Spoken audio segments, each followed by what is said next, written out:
Mark సువార్త 10వ అధ్యాయం.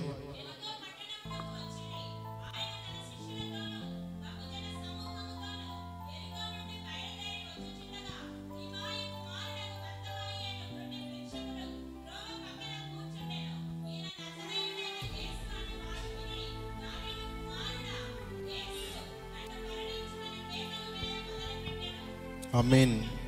దేవునికి మహిమ కలుగును గాక. నిన్నటి దినాన త్రోవ పక్కన కూర్చున్నాడు అని విన్నాం. నిన్న మనం ఏం చేశామంటే ఆ వ్యక్తి కలిగి ఉన్న స్థితిని మనం మాట్లాడుకొని ఉన్నాం. ఈరోజైతే ఈ యొక్క 47వ వచనంలో చివరిలో రాయబడి ఉంటుంది, దావీదు కుమారుడా యేసు నన్ను కరుణింపమని కేకలు వేయ మొదలు పెట్టెను. ఈ అంశం మనం మాట్లాడుకున్నాం. ఎరికో పట్టణంలో ఒక వ్యక్తి ఆ యొక్క త్రోవ పక్కన కూర్చొని ఉన్నాడని మనం విన్నాము. త్రోవ పక్కన కూర్చోన్న వ్యక్తికి ఆ యొక్క వ్యక్తి పరిస్థితిని నేను గమనించాం. అయితే ఈ దినాన మనం ఏమి పరిశీలన చేస్తున్నామంటే కేకలు వేసెను. ఏమని వేశాడు? దావీదు కుమారుడా యేసు నన్ను కరుణించమని కేకలు వేసెను. ఇక్కడ మనం గమనించినట్లయితే ఆ వ్యక్తికి కరుణ రావాలి. దేవా నీ కనుదృష్టి నా వైపు పెట్టు, నన్ను కరుణించు అని కేకలు వేస్తున్నాడు. ఎప్పుడైనా మనము దేవుని ఎదుట ఈ ప్రార్థన చేశామా? ఏమని? నన్ను కరుణించండి ప్రభువా అని. అయితే కరుణించుము ప్రభువా అని అడుగు ప్రతి వారిని దేవుడు కరుణిస్తాడు. మనం మరొకసారి ఈ మాట చదువుదామండి. వారు యెరికో పట్టణమునకు వచ్చిరి. ఆయన తన శిష్యులతోనూ బహుజన సమూహముతోనూ యెరికో నుండి బయలుదేరి వచ్చుచుండగా తిమాయి కుమారుడగు బర్తమయి అనే గుడ్డి భిక్షకుడు త్రోవ పక్కన కూర్చుండెను. ఈయన నజరేయుడైన యేసు అని వాడు విని, దావీదు కుమారుడా యేసు నన్ను కరుణించుమని కేకలు వేయ మొదలుపెట్టెను. ఆమేన్. దేవునికి స్తోత్రం. హల్లెలూయా. అందరం ఒకసారి గట్టిగా హల్లెలూయా చెప్దామండి. ఇక్కడ మనం గమనించినట్లయితే కేకలు వేసునని రాయబడింది ఈ వాక్యం. అయితే కేకలు వేసెను. మనం ఎప్పుడైనా మన జీవిత కాలంలో కేకలు వేసామా? కేకలు అనగా ఈ అనుభవాన్ని బట్టి ప్రార్థన చేయుట. ఏమని? ఈ వ్యక్తి చాలా సంవత్సరాల నుండే కనుదృష్టి లేకుండా గుడ్డి భిక్షకుడు అని రాయబడి ఉంది. ఈ గుడ్డి భిక్షకుడు ఉన్నాడు.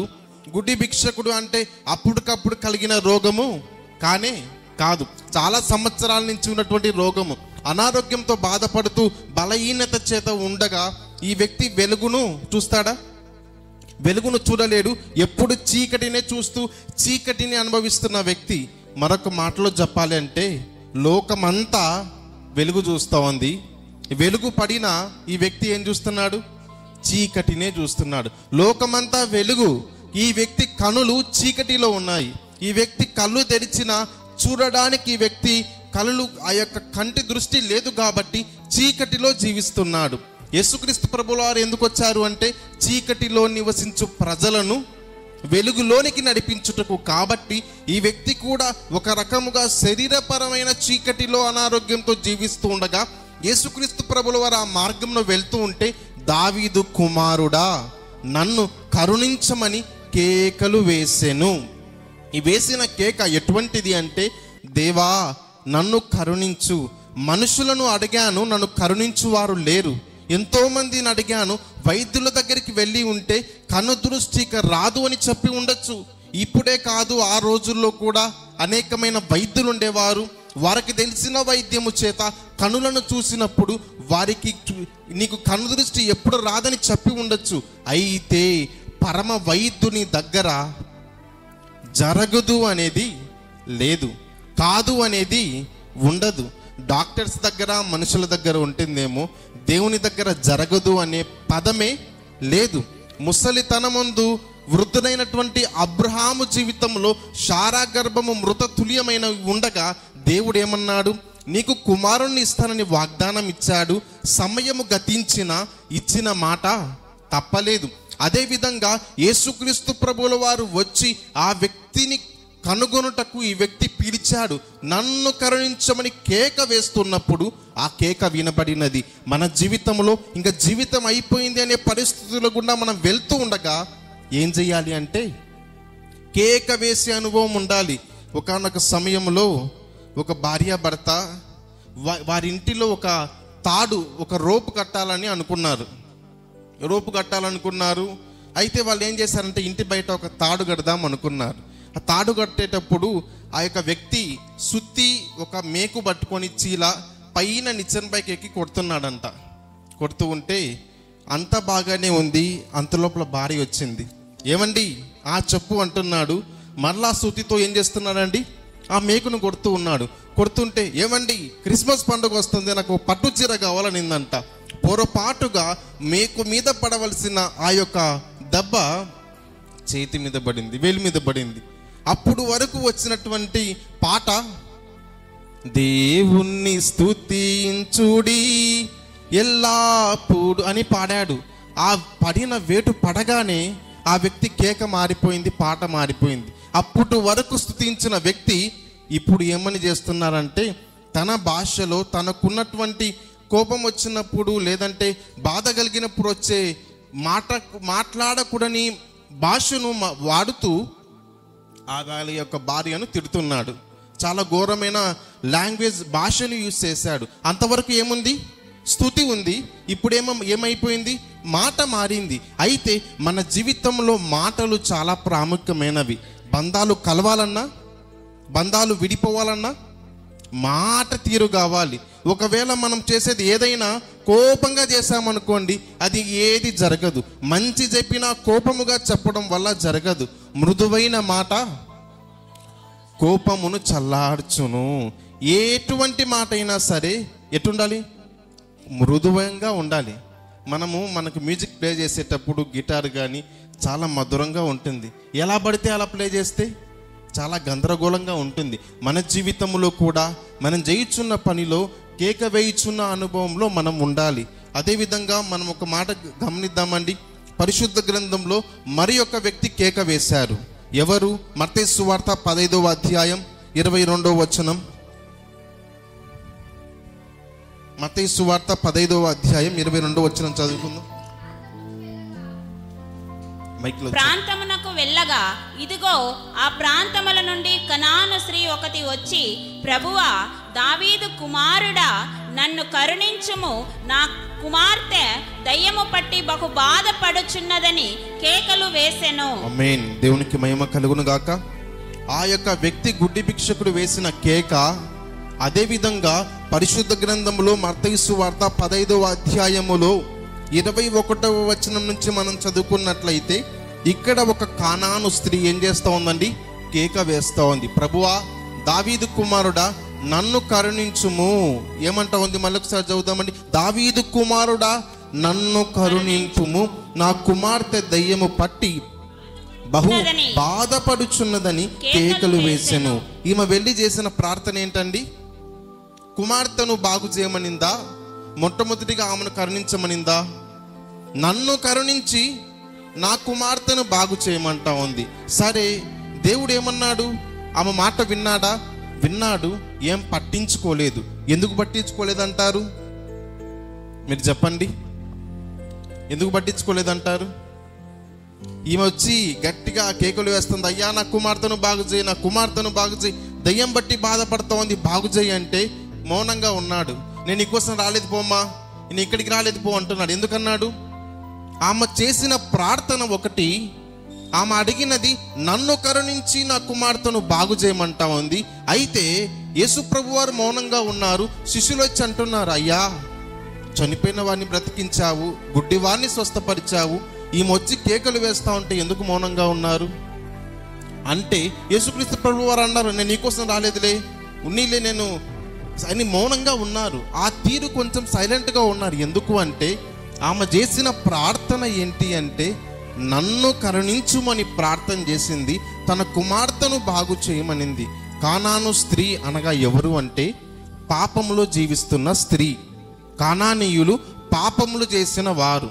ఆమె వచ్చి ప్రార్థన చేసింది, కుమార్తె బాగు కావాలి, నన్ను కరుణించుమనింది. దేవుని చిత్తం ఏంటి అంటే ఆమెలో ఉన్నటువంటి ప్రతి పాపమును, లేదంటే ఆమెలో ఉన్న గర్వమును, ఆమెలో దేవునికి ఇష్టం లేని ప్రతిదీ దేవుని దగ్గర ఒప్పుకోవాలి అని. దేవా, చివరిగా మనం చదువుకుంటా వచ్చినట్లయితే ఆమె తీరు మారింది. యేసుక్రీస్తు ప్రభుల వారు అన్నారు, నేను చదువుతానది 26వ వచనం, అందుకాయన పిల్లల రొట్టె తీసుకొని కుక్క పిల్లలకు వేయుట యుక్తము కాదని చెప్పగా ఆమె, నిజమే ప్రభువా, కుక్క పిల్ల కూడా తమ యజమానుల బల్ల మీద నుండి పడి ముక్కలు తినును గదా అని చెప్పెను. అందుకు యేసు, అమ్మా, నీ విశ్వాసము గొప్పది, నీవు కోరినట్టే నీకు అవునుగాక అని ఆమెతో చెప్పెను. ఆ గడియలోనే ఆమె కుమార్తె స్వస్థత నొందెను. మనం గమనించినట్లయితే నన్ను కరుణించుము అని ప్రార్థన చేసింది ఆమె. అయితే ఆయనను వేడుకునింది, కేక వేసింది. యేసుక్రీస్తు ప్రభుల వారు ఎందుకు మౌనంగా ఉన్నారు అంటే ఆమెలో తగ్గింపుతనము రావాలి. యేసయ్య ఏ ఒక్క వ్యక్తిని ఆ మాట అనలేదు. అమ్మా, నేను నీ కొరకు రాలేదులే అన్నాడు. సరే, మౌనంగా ఉన్నది. ఆయన అన్నాడు, ఈ వచనంలో మనం చదివినట్లయితే కుక్క పిల్లలకు వేయుట యుక్తము కాదు కదమ్మా అంటే ఆమె అంటున్నది, అయ్యా, యజమానులు బల్ల మీద కింద పడినటువంటి వాటిని తినినట్టుగా నేను అటువంటి దానిని కదా అని తనను తాను తగ్గించుకుంటూ ఉంటే ఆమె ప్రార్థన విన్నాడు. అందుకే గమనించాలి, మొట్టమొదటిగా ఆమె వచ్చి అడుగుతున్నా ఎందుకు మౌనంగా ఉన్నాడంటే ఆమెలో రావాల్సినటువంటి ఆ మార్పు రావాలి. తరువాత ఆమె చేసిన ప్రార్థన తన కుమార్తెకు బాగోతే చాలనుకునింది. పరమ తండ్రి ఆలోచన, ఆ తండ్రికి ఈ కుమార్తె కూడా కుమార్తె కాబట్టి ఆమెలో మార్పు రావాలి, ఆమె కుమార్తెలో స్వస్థత రావాలి అని, ఇద్దరిలో బాగవ్వాలని దేవుని కోరిక కాబట్టి ఇద్దరికి ఆమెకు ఆత్మీయ స్వస్థత కలిగింది, కుమార్తెకు శరీరపరమైన స్వస్థత కలిగింది. కాబట్టి కేక వేయుచున్న అనుభవము మనకు మన జీవితంలో ఉండాలి. సమయం అయిపోయి గతించిపోయినప్పటికీ దేవుని దగ్గర విన్నపించి ప్రార్థన చేసి కేక వేసినట్లయితే దేవుడు సహాయము చేస్తాడు. మీరు చెప్పండి, ఒక వ్యక్తి ఎప్పుడు కేకలేస్తారు? చాలా బలం ఉన్నప్పుడా? బాధలో ఇబ్బందిలో ఉన్నప్పుడు. బలం ఉన్నప్పుడు ఎప్పుడు మనం కేకలు వెయ్యం. అంతా ఏమనుకుంటామంటే మన బలం మీదనో దేనొక దాని మీద ఆధారపడతాం. కానీ ఇబ్బందిలో ఉన్నప్పుడు మరొక ప్రశ్న, ఎప్పుడు మనము మూలుగుతామండి? ఏడ్చి ఏడ్చి ఏడ్చి ఇంకా చెప్పడానికి వీలు లేనప్పుడు మూలుగు వస్తుంది. అటువంటి కేకగా వీళ్ళు కేక వేస్తూ ఉంటే యేసు ప్రభువారు ఆ మాట విని ఆ యొక్క కానాను స్త్రీని, కుమార్తెను బాగు చేయటం మాత్రమే కాదు కానీ ఆమెను బాగు చేశాడు. అదేవిధంగా త్రోవ పక్కన ఉన్న వ్యక్తి ఏం చేస్తున్నాడు? కేక వేశాడు. ఆ వ్యక్తి కేక విని ఆ వ్యక్తి జీవితాన్ని మార్చిన దేవుడు మనం చేయుచున్న ప్రార్థనను విని, మన మూల్గును విని, మనం చేస్తున్న ప్రతి ప్రార్థనకు సమాధానం ఇచ్చి ఉన్నాడు. నమ్మిన వారు ఆమేనని చెప్దాం. చివరిగా ఒక మాట చెప్పుకొని ఒక ప్రసంగాన్ని ముగిస్తాను. లూకా సువార్త 17వ అధ్యాయం 12వ వచనం. వారిలో చిన్నవాడు తండ్రి, ఆస్తిలో నాకు వచ్చు భాగమిమ్మని తన తండ్రిని అడగగా అతడు వారికి, లూకా సువార్త 17:12. లూకా సువార్త 17వ అధ్యాయం 12వ వచనం. ఆయన యెరూషలేమునకు ప్రయాణమైపోవచ్చు సమరయ గలిలయ మధ్యగా వెళ్ళుచుండెను. ఆయన ఒక గ్రామంలోనికి వెళ్ళుచుండగా 10 మంది కుష్టి రోగులు ఆయనకు ఎదురుగా వచ్చి దూరమున నిలిచి, యేసు ప్రభువా, మమ్ము కరుణింపమని కేకలు వేసిరి. ఆయన వారిని చూచి, మీరు వెళ్ళి మిమ్మును యాజకులకు కనపరుచుకునుడని వారితో చెప్పాను. మనం గమనించినట్లయితే 10 మంది కుష్టిలోగులు ఏం చేశారంట? మౌనంగా ఉన్నారా? కేకలు వేశారు. దేవుడు అడుగు ప్రతి వారికి ఇవ్వబడును అనేటువంటి మాట వీరి జీవితంలో జరిగింది. మొట్టమొదటిగా త్రోవ పక్కన కూర్చొని ఉన్న వ్యక్తి కేకను విని యేసుక్రీస్తు ప్రభుల వారు ఏం చేశారు? దాటి వెళ్ళిపోయారా? దావీదు కుమారుడా ఆటిపోకయ్యా, నజరేతువాడా నన్ను విడచిపోకయ్యా, నీవు తప్ప నాకీ లోకంలో. అందరం కలిసి పాడదాం. ఎవరికి చోటే లేదయ్యా, దావీదు కుమారుడా నన్ను దాటిపోకయ్యా, నజరేతువాడా నన్ను విడచిపోకయ్యా, నజరేతువాడా నన్ను విడచిపోకయ్యా. అందుకే ఆ కేక విని దాటిపోయిన యేసు ప్రభువారు జన సమూహములో ఎంతమంది ఉన్నా నన్ను ఎవరో పిలుస్తున్నారని వెనక్కి తిరిగి మాట్లాడి ఆ యొక్క వ్యక్తి దగ్గరికి చేరుకోవడానికి, ఆ వ్యక్తిని పిలుచుటకు దగ్గరవ్వడానికి కారణమైనది ఏంటి? డబ్బా అండి? యేసుప్రభు వారి దగ్గరికి త్రోవ పక్కన కూర్చున్న వ్యక్తి దగ్గరికి చేరడానికి కారణం ఏమైంది? ఒక కేక, పిలుపు. ఈ దినాన ఆ వ్యక్తి పిలిచినట్టుగా, ఆ వ్యక్తి ప్రార్థన చేసినట్టుగా, ఆ వ్యక్తి అడిగినట్టుగా మనం అడిగితే, కానాను స్త్రీ వచ్చి తనను తాను తగ్గించుకొని రిక్తురాలుగా చేసుకొని అడిగినట్టుగా అడిగితే, 10 మంది కుష్టి రోగులు వచ్చి మమ్మల్ని బాగు చేయవా అని అడిగి ఉంటే వారిని ముట్టి స్వస్థపరిచిన దేవుడు కేక విని బాగు చేశాడు. ఈ దినాన ప్రార్థన చేయుచున్న వారి ప్రార్థనను దేవుడు వింటాడు. కానాను స్త్రీ వలె తగ్గించుకొని ఆ యొక్క నిజమైనటువంటి ప్రార్థన కేక వేసి చేసినట్టుగా మనము కూడా గతించిపోయిన వాటిని విడిచిపెట్టి జరగబోయే వాటి కొరకు విశ్వాసంతో కేక వెయ్యి అనుభవంతో జీవిద్దాం. దేవుడిచ్చే స్వస్థత, దేవుడిచ్చే ఆరోగ్యము, దేవుడిచ్చే సమృద్ధి పొందుకుందాం. ఈ వాక్యాన్ని మన ఆత్మీయ మేలుకై దేవుడు దీవించి ఆశీర్వదించునుగాక.